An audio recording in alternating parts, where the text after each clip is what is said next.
ክለባችን ቼልሲ በፕሪሚየር ሊግ እጅግ በጣም ልምድ ያላቸው እና የዋንጫ የማሸነፍ ሜንታሊቲ ያላቸውን ተጫዋቾች እየሰበሰበ ይገኛል። ጆርዳን ሄንደርሰን እንዲሁም ደግሞ ዳኒ ዌልቤክ አዲሶቹ የቼልሲ አንጋፋ ተጫዋች መሆን ችለዋል። እንግዲህ ሂርዊጎ ተብሏል በሁለቱም በኩል ማለት ነው። የጆርዳን ሄንደርሰንም ፕላስ የዌልቤክም ጉዳይ ተጠናቅሏል። በተለይም ጆርዳን ሄንደርሰን የቀድሞ የሊቨርፑል እጅግ በጣም ትልቅ የተባለ ተጫዋች ካፒቴን እንግዲህ ወደ ቼልሲ የሚያደርገው ዝውውር ሂርዊጎ ተብሏል። ተጫዋቹ እስከ ሰኔ 2028 የሚያቆየው የ2 ዓመት ውል ለመፈረም የተስማማ ሲሆን በዚህ ሳምንት ፊርማውን ያኖራል ተብሎ ነው የሚጠበቀው። እንግዲህ ይህን መረጃ ይዞ ወጣው ፋብሪዚዮ ሮማኖ ነው ተረጋግጧል። እንግዲህ ተጫዋቹ ሄንደርሰን በብሬንትፎርድ ያለውን ውል በስምምነት ያቋረጠ ሲሆን ይህም በነጻ ዝውውር ፍሪ ኤጀንት ወደ ቼልሲ እንዲቀላቀል መንገድ ይከፍትለታል ነው የተባለ የሚገኘው። በቼልሲና በሄንደርሰን መካከል ያለው የገለጠ ጥቅም ስምምነት ተጠናቋል። አሁን ላይ ዝውውሩን መፈራረም እና የፎቶ ስነስርዓት ማካሄድ ትውውቅ ማድረግ ብቻ ነው የቀረው እንጂ ጆርዳን ሄንደርሰን የቼልሲ ንብረት መሆኑ ኦልሞስት ተረጋግጧል ማለት እንችላለን።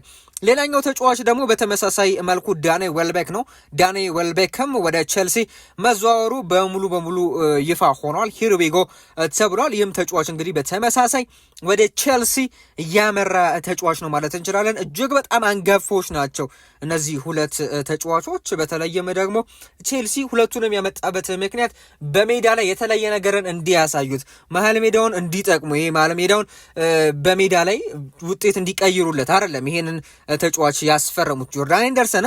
እንዲሁም ደግሞ ሌላኛው አጥቂ ደግሞ 9 ቁጥር ቦታ ተጫዋቹ በተመሳሳይ ዌልቤክም የመጣበት ምክንያት እንግዲህ ለኛ እንዲጠቅመን በሜዳ ላይ በኳስ ጥበቡ ወይም ደግሞ በፊኒሽንጉ እንዲጠቅመን አይደለም ከሜዳው በሜዳ ላይ ከሚያሳዩት ወይም ደግሞ በሜዳ ላይ ከሚጠቅሙን ተግባር በተጨማሪ እንግዲህ እነ ዳኒ ዌልቤክ ያላቸውን ልምድ ለአጥቂዎቻችን ልምድ ያካብታሉ ወይም ደግሞ ልምድ ያጋራሉ ተብሎ ነው። ሁለቱም በጣም ልምድ ያላቸው የፕሪሚየር ሊግ ዊን ሜንታሊቲ ያላቸው በተለይም ደግሞ እጅግ በጣም በፕሪሚየር ሊጉ ልምድ ያላቸው በቼልሲ ቤት እንደነሱ ልምድ ያለው ተጫዋች የለም። ስለዚህም ሁለቱም በመሀል ሜዳም እንዲሁም ደግሞ በአጥቂ ስፍራም የሚጫወቱ ተጫዋቾችን ማስፈረም ችለናል። እኔ እጅግ በጣም መልካም ይመስለኛል እኔ በግሌ። ምክንያቱም ደግሞ አሁን ላይ ቼልሲ በጣም ወጣት ተጫዋቾችን ያበዛ ክለብ ነበረ፣ ነገር ግን አሁን ተመጣጣኝ ሆኗል። ወጣቱም አሪፍ ነው። ከእንደገና ደግሞ ልምድ ያላቸውም 1 2 3 ተጫዋቾች ካሉን በቂ ነው ብዬ አስባለሁ። በተለይም ሪሴ ጄምስም ልምድ እንዳለው ተጫዋች ነው የምናየው። ምንም እንኳን ወጣት ቢሆንም እንደነ ሄንደርሰን ደረጃ ያለ ባይሆንም ነገር ግን እጅግ በጣም ምርጥ የተባለ ተጫዋች ነው። የቼልሲ ቤትን በሚገባ የሚያውቅ ተጫዋች እንደመሆኑ አሁን ላይ ቼልሲ ተመጣጥኗል ማለት እንችላለን። ወጣቱም አንጋፋውም ተመጣጥኗል ማለት እንችላለን። በተለይም ደግሞ ሁለቱም ዳኒ ዌልቤክም እንዲሁም ደግሞ ሌላኛው ተጫዋች ሄንደርሰን በተለይም ከግራኒት ዣካ ላይ ይሻላሉ ብዬ አስባለሁ። እኔ በግሌ ትንሽ ከዣቢ አሎንሶ ጋር ትውውቃቸው ነው እንጂ የዋንጫን የማሸነፍ ሜንታሊቲ ያላቸው ተጫዋቾች ናቸው እንደነገርኳችሁ። ያውም ሊግ ማሸነፍ የፕሪሚየር ሊግን ማሸነፍ የቻሉ ሻምፒዮንስ ሊግንም በተመሳሳይ ማሸነፍ የቻለው ሄንደርሰን በተመሳሳይ ደግሞ ካፒቴንም ሆኖ ነበር እንግዲህ ማሳካት የቻሉት።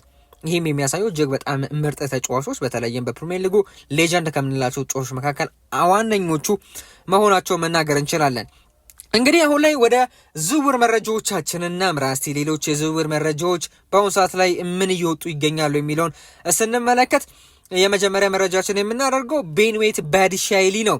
የጣሊያኑ ናፖሊ ለቤንዌት ባድሻይሊ ዝውውር የመጀመሪያ 15 ሚሊዮን ፓውንድ ጥያቄ ለቼልሲ አቅርቧል። ናፖሊዎች በተጫዋቾቻቸው ጉዳት ምክንያት ተከላካይ በድንገተኛ ሁኔታ ለመተካት የፈለጉ ሲሆን ቼልሲ የተከላካይ ክፍሉን እንደገና ለማደራጀት እያሰበ ቢሆንም ይህንን ዝቅተኛ ጥያቄ ይቀበላል ወይ የሚለው ገና አልተረጋገጠም።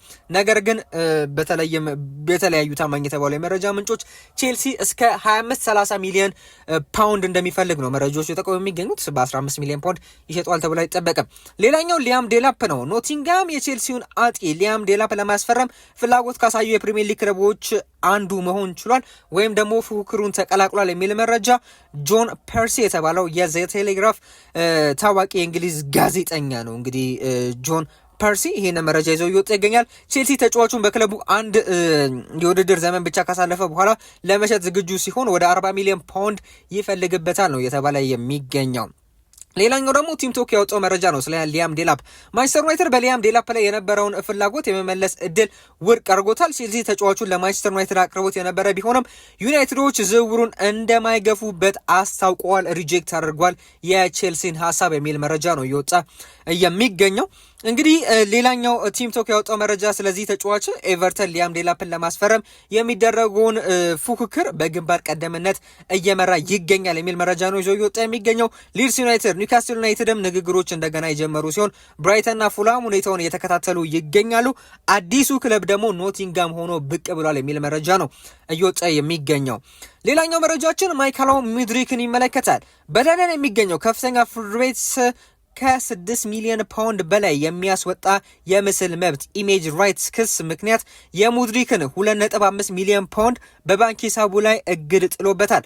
አንድ ኩባንያ ተጫዋቹን በስምምነት መጣስ የከሰሰው ሲሆን ምርመራው እስኪጠናቀቅ ፍርድ ቤቱ የሙድሪክን ሳምንታዊ ወጪ ወደ 5000 ፓውንድ ገድቦታል የሚል መረጃ ነው እየወጣ የሚገኘው። ቀጣይ መረጃችን የሚሆነው ደግሞ እንግዲህ ፍራንሲስኮ ኮንሴሳኦ ነው።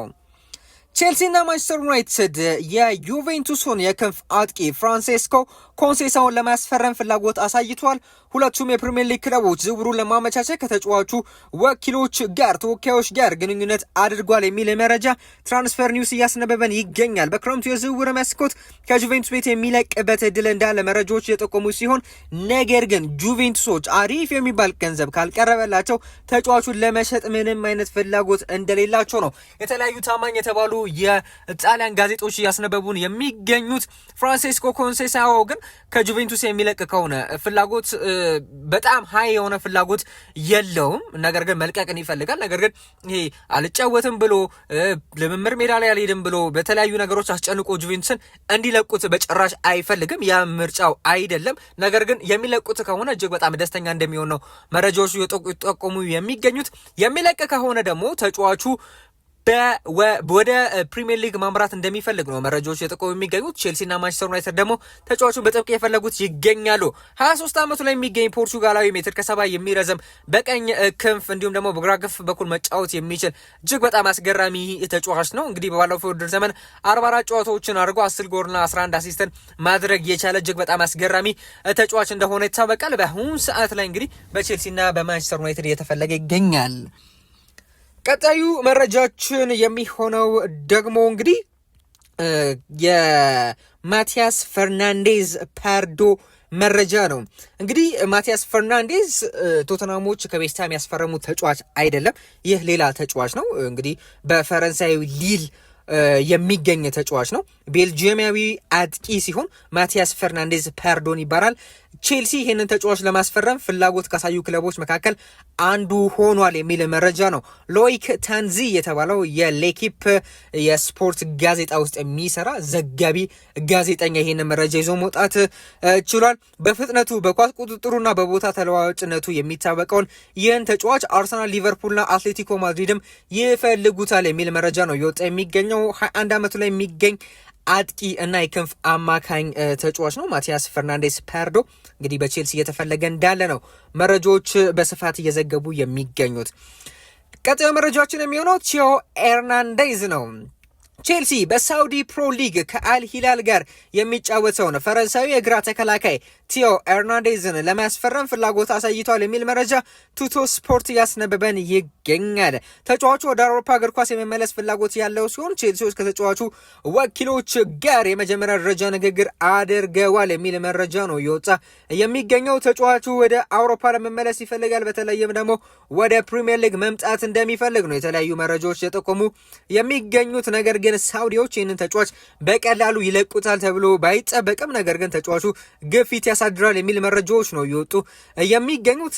እንግዲህ ኦልሞስት 1 ዓመት ነው የቆየው በአልሂላል። ነገር ግን በሳውዲ መቆየትን ምርጫው አላደረገም ከ1 ዓመት በላይ። እስቲ እናንተስ ምን ሀሳብ አስተያየት አላችሁ? ይህ እጅግ በጣም ልምድ ያለው 29 ዓመቱ ላይ የሚገኝ ሜትር ከ84 የሚረዘም በሌፍት ባክ በግራ ዊንግ ባክ እንዲሁም ደግሞ በሌፍት ዊንግ ባክ እንዲሁም ደግሞ በራይት ዊንግ ባክ መጫወት የሚችል ለሻቢ አሎንሶ ተስማሚ የተባለ ተጫዋችን እንግዲህ ብናስፈርም ምን ታስባላችሁ? በኮሜንት ላይ ብታሳውቁኝ እጅግ ደስ ይለኛል። እኔ በግሌ ግን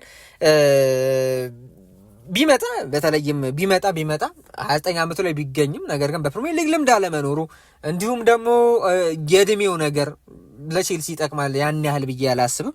እንግዲህ ተጫዋቹ በአትሌቲኮ ማድሪድ፣ በአላቬስ፣ በሪያል ማድሪድ፣ በሪያል ሶሲዳድ፣ በኤሲ ሚላን፣ በአል ሂላል የተጫወተ ልምድ ያለው ተጫዋች ቢሆንም ነገር ግን ለቼልሲ አሁን ላለበት ቼልሲ ሁነኛ የኩኩሬላ ተተኪ ይሆናል ብዬ ጭራሽ አላስብም።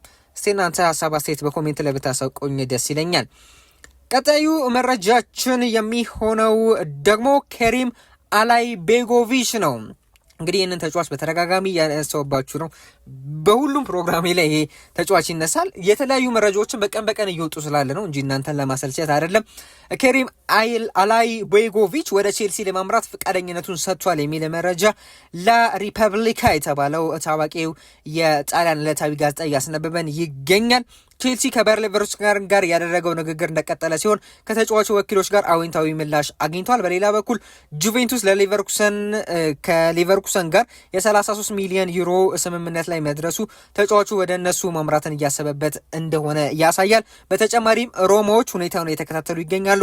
አታላንታዎችን በተመሳሳይ ተጫዋቹን በጥብቅ ነው የሚፈልጉት የሚል መረጃ ነው ላሪፐብሊካ የተባለው ታዋቂ የጣሊያን ዕለታዊ ጋዜጣ እያስነበበን የሚገኘው። ነገር ግን ተጫዋቹ አሁን ላይ በግል ጉዳይ ወይም ደግሞ ያው ፐርሰናል በፕሪንሲፕል ደረጃ በቃል ደረጃ የተስማማው ከቼልሲ ጋር እንደሆኑ ነው መረጃዎቹ ጥቁም የሚገኙት። በተለይም ቼልሲ ይህንን ተጫዋች ለማስፈረም ከፍተኛ ፍላጎት ያደረበት የተጫዋቹ ብቃት እንዳለ ሆኖ ሻቢ አሎንሶ ጠቁሟቸው እንደሆነ ነው መረጃዎቹ ወጡ የሚገኙት። ስለዚህም ተጫዋቹ እንግዲህ ቀድሞ ከሚያውቀው ፕሪሚየር ሊግ ቼልሲ በጣም ትልቅ ክለብ ደሞዝ በተለያዩ ረገድ የሚሻለውን ቼልሲ ይመርጣል ተብሎ ይጠበቃል። ያው ክለቡን ማስጨንቆ ቢሆን ሌቨርኩሰን ማስጨንቆ ቢሆን ከአታላንታ ጋር ከጁቬንቱስ ጋር የተስማሙትን ስምምነት እንዲያቋርጡ ያደርጋል ተብሎ ይጠበቃል። እስቲ እናንተን ሀሳብ አስተያየት በኮሜንት ላይ አሳውቁኝ። ለዛሬ ያዘንላችሁ ፕሮግራም ይህን ይመስል ነበር። እስከ መጨረሻው ድረስ ተከታተላችሁ ላይክና ሰብስክራይብ ስለምታደርጉ እጅግ አድርገን እናመሰግናለን። መልካም ጊዜ